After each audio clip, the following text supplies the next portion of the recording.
teman-teman, pada kesempatan kali ini kami akan menyampaikan mengenai intervensi dalam psikologi klinis.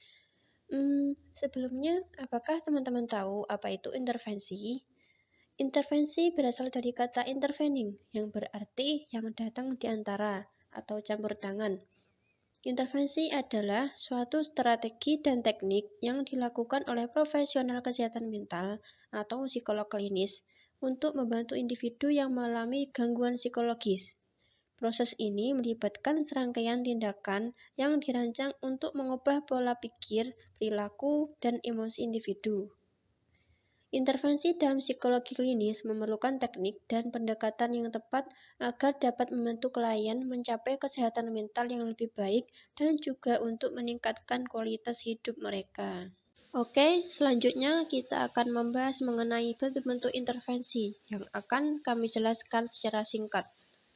Himpunan Psikologi Indonesia pada tahun 2010 membagi intervensi dalam bidang psikologi yang dapat dilakukan, yaitu yang pertama psikoedukasi, yang kedua konseling, dan yang ketiga psikoterapi. Psikoedukasi merupakan kegiatan untuk meningkatkan pemahaman, kemampuan kognitif, atau menambah suatu keterampilan dalam rangka untuk mencegah suatu kondisi atau mencegah meluasnya gangguan psikologis di suatu kelompok, komunitas, atau masyarakat. Dalam setting klinis, psikoedukasi dilakukan untuk meningkatkan pemahaman bagi lingkungan, terutama keluarga, tentang gangguan-gangguan yang dialami seseorang, terutama anggota keluarga. Di sini, keluarga sebagai support system memiliki dua peran, bisa membantu mempercepat kesembuhan, akan tetapi juga bisa sebaliknya. Oleh karena itu, memang diperlukan psikoedukasi untuk keluarga. Lalu, secara umum, psikoedukasi dapat berbentuk pelatihan maupun non-pelatihan. Yang kedua yaitu konseling. Konseling merupakan proses yang melibatkan suatu interaksi antara seorang konselor dan seorang klien secara pribadi. Konseling bertujuan untuk membantu klien mengubah tingkah lakunya sehingga mampu mencapai pemuasan aneka kebutuhan hidupnya dalam tingkat yang tinggi atau memuaskan. Nah, lazimnya tujuan konseling bersifat developmental, edukatif, preventif. Konseling memberikan penekanan pada pencegahan penyimpangan yang bersifat merusak proses perkembangan individu. Nah, konseling ini merupakan sebuah hubungan yang bisa dibilang the healthy of relationship karena di dalamnya ada yang menolong dan ada yang ditolong. Selanjutnya, tujuan konseling. Ikatan Psikolog Klinis pada tahun 2008 menyebutkan 5 tujuan konseling. Yang pertama yaitu memfasilitasi perubahan perilaku pasien, yang kedua memfasilitasi keterampilan coping pasien, yang ketiga memfasilitasi pasien dalam pengambilan keputusan, yang keempat memfasilitasi kualitas hubungan pasien dengan orang lain, dan yang kelima memfasilitasi perkembangan potensi pasien. Pasien tidak dipandang sebagai individu yang sakit secara mental atau tidak mampu, melainkan sebagai individu yang mampu menentukan tujuan, mengambil keputusan, dan bertanggung jawab atas perilaku yang dipilih dan masa depannya nanti. Di sini, klinisi berperan sebagai konselor yang memfasilitasi atau sebagai fasilitator perubahan. Selanjutnya, yang ketiga yaitu psikoterapi.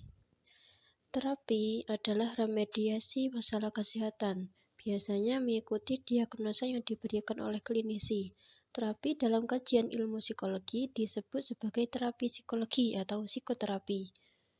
Psikoterapi menjadi kegiatan profesional yang paling lazim dilakukan oleh para psikolog klinis. Baik, selanjutnya mari kita lihat definisi psikoterapi menurut dua tokoh ahli psikologi. Yang pertama yaitu menurut Norcross pada tahun 1990. Psikoterapi adalah pengaplikasian berbagai metode klinis dan sikap interpersonal yang didasari oleh informasi yang cukup, dilakukan secara sengaja berdasarkan prinsip-prinsip psikologis yang sudah mapan, dengan maksud untuk membantu orang dalam memodifikasi perilaku, kognisi, emosi, dan atau karakteristik pribadi lainnya ke arah yang diinginkan partisipannya. Pendapat yang kedua yaitu menurut Corsini pada tahun 1989. Psikoterapi merupakan proses formal dari interaksi dua pihak. Setiap pihak biasanya terdiri dari satu orang atau lebih pada kedua belah pihak. dengan tujuan memperbaiki keadaan yang tidak menyenangkan atau distres pada salah satu pihak karena ketidakmampuan atau malfungsi pada 3 area, yaitu fungsi kognitif atau fungsi berpikir, yang kedua fungsi afektif atau emosi, dan yang ketiga fungsi perilaku. Nah, kalau dilihat dari pengertian ini, dapat disimpulkan bahwa ketika klinisi melakukan psikoterapi, berarti ada sebuah kondisi yang dihadapi oleh klien, yaitu malfungsi pada satu atau lebih area itu tadi. Kemudian, klinisi di sini membantu klien untuk berada pada kondisi yang lebih baik dengan cara-cara tertentu yang sesuai teori tentunya, dan terbukti efektif untuk gangguan atau diagnosa yang diberikan kepada klien, sehingga nanti bisa dipertanggungjawabkan dan tentu saja akan membantu klien sesuai dengan tujuan psikoterapi itu sendiri. Tujuan intervensi dalam psikologi klinis terbagi menjadi 4, yaitu yang pertama, mengurangi gejala gangguan mental. Intervensi bertujuan untuk mengurangi gejala yang mengganggu mental seseorang seperti kecemasan atau depresi, sehingga individu dapat menjalani kehidupan sehari-hari dengan lebih baik.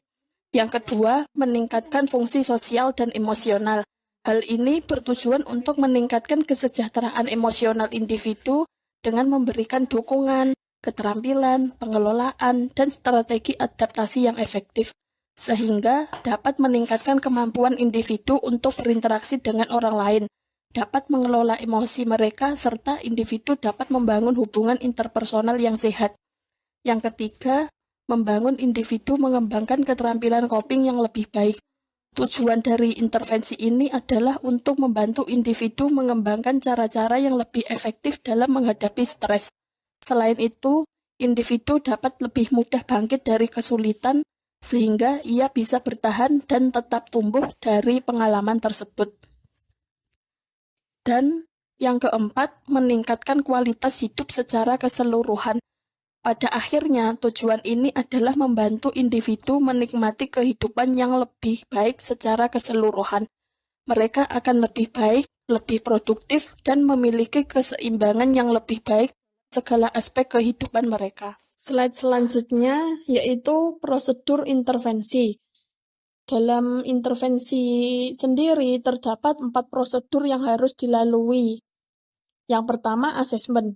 Asesmen adalah proses mengumpulkan informasi, menganalisis, dan menilai seseorang yang bertujuan untuk memahami dan mengetahui sejauh mana pemahaman, pengetahuan, sikap, atau perkembangan yang ada pada diri seseorang. Yang kedua, perencanaan. Perencanaan adalah tahap di mana seorang konselor merancang sebuah rencana dan mempersiapkan tindakan terapi yang dilakukan dengan klien. Yang ketiga, pelaksanaan.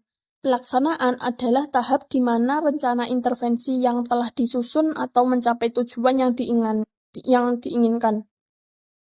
Dan yang terakhir, evaluasi. Evaluasi adalah menilai efektivitas intervensi yang sudah dilakukan bersama klien dan membuat penyesuaian jika diperlukan. Tujuan evaluasi sendiri adalah untuk memahami sejauh mana tujuan dan target yang dicapai oleh klien.